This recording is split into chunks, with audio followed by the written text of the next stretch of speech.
हाय, श्री स्वामी समर्थ. आजच्या व्हिडिओमध्ये तुमचे स्वागत आहे.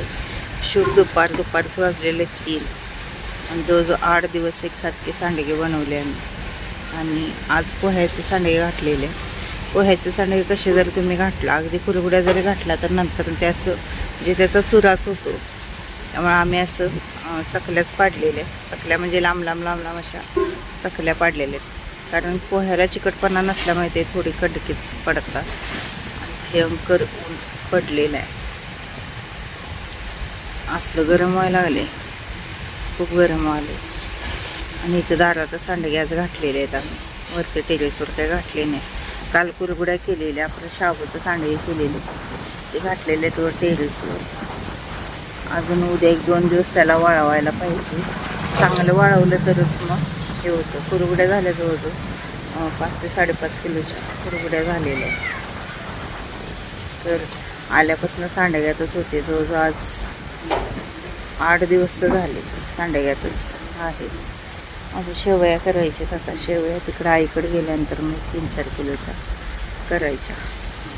चला, सांडग्यांचे उन्हाळी वाळवण्याचे कसे व्हिडिओ वाटले ते कमेंटद्वारे नक्की कळवा. जरा झोपून उठले. आत्ता झोप तर काय लागत नाही, कारण उन्हामुळे झोप अजिबात लागत नाही. हाताला कसे फोड उठले बघा उष्णतेने. हे पहा, पावडर लावले मी. नसल्या बांगड्या सुद्धा घालायला नको वाटत.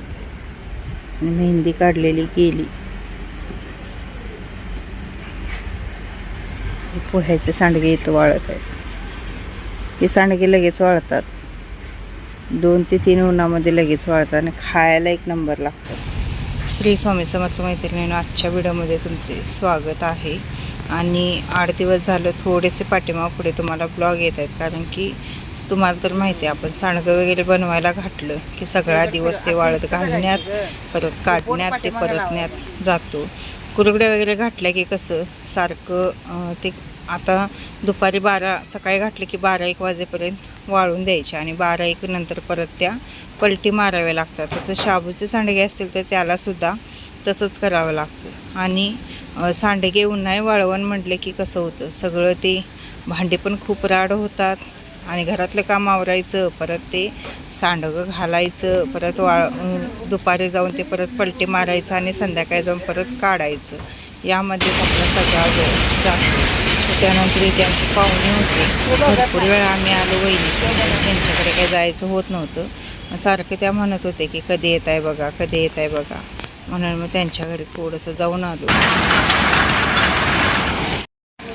आणि आमच्या इचलकरंजीमध्ये असं 24 तास तुम्हाला आवाज येणार. कारण मागांचा आवाज 24 तास असतो. कारण हा आवाज जर थांबला तर मग सगळंच थांबतं.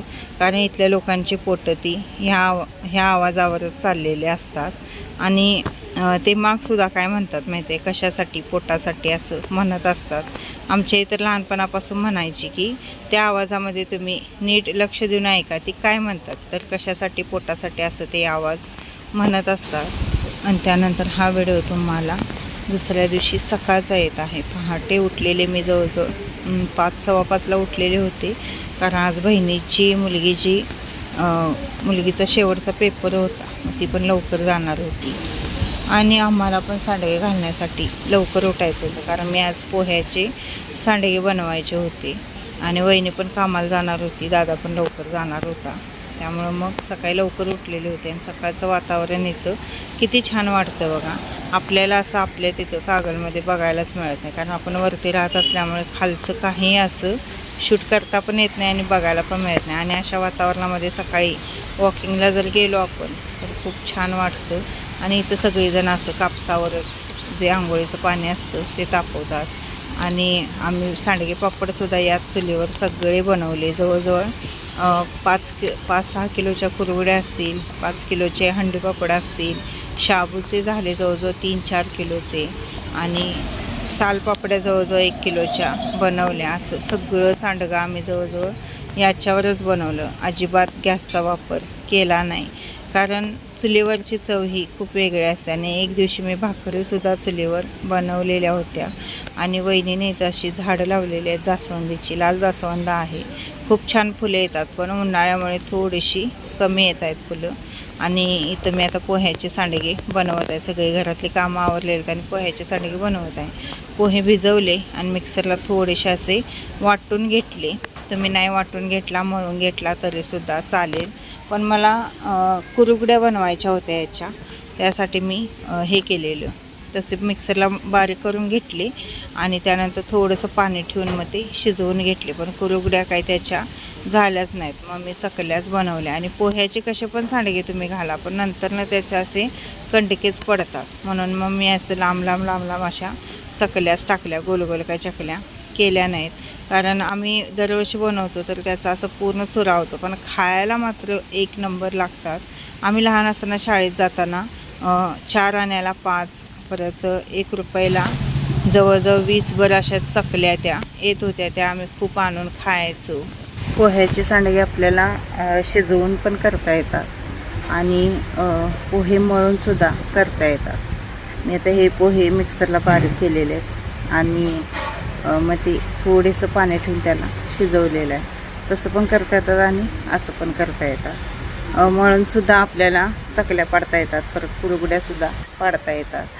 पण पोह्याचे सांडगे म्हणजे झटकेपट होतात, वाळून कमी होतात, पण खायला मात्र एक नंबर लागतात. उन्हाळी वाळवणामध्ये भरपूर पदार्थ करता येतात, पण जागा पाहिजे आणि वेळ पण पाहिजे. ही आमची स्नेहल आणि आम्ही आता करणार आहे दळण संपलेलं आहे गव्हाचं, तर दळप करणार आहे. तिला म्हटलं गहू आणता, तर बसून निवड्या. बाहेर पत्रा असल्यामुळे खूप गरम होतं, बाहेर वाऱ्याला छान वाटतं. थोडेसे 1-7-8 किलो गहू निवडायचे, तेवढं निवडून घेते. आणि आपलं कसं कागलमध्ये घर वर असतं, वर आहे, त्यामुळं दारात वगैरे बसायला मिळत नाही. पण इथं कसं खाली असल्यामुळे कुठं पण बसलं, निवडी दारात बसून केलं तरी चालतं. त्यामुळं घर खाली असलेलं कधीही चांगलं असतं. तर बघूया आपलं कधी होतं ते. आणि वहिनी आलेल्या आता कामावरून 7 ते 3 त्या कामावर गेलेल्या होत्या आणि हे टायमिंग होतं 3-3:15 त्या आलेल्या होत्या. सकाळपासून यायला आम्ही सांडगं जे आहे ते दारात घातलेले होते, तर त्याची रखवाली करायला बसवलेलं होतं खुर्च्या टाकून. उन्हात बसून कच्चे खायला.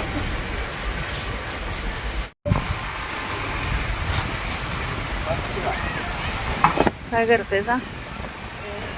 काय करतेस?